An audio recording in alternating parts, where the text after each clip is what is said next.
దగ్గు throat infection కానీ ఏమి తుమ్ములు ఏమీ రావు.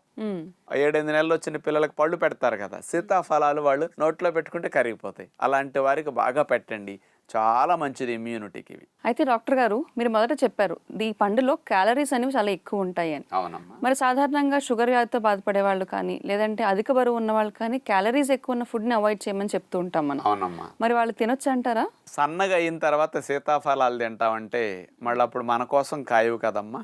అవును. అందుకని లావుగా ఉన్న వారందరూ సీజన్ మిస్ చేసుకోకుండా సీతాఫలాలు తినండి, బరువు పెరగకుండా తినండి అంటా నేను. ఎలా తినాలి?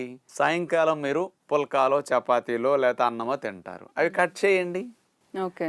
2 సీతాఫలాలు 3 సీతాఫలాలు తినేసి ఏ బొప్పాయో పుచ్చకాయ పొట్ట నింపేస్తే అయిపోయా.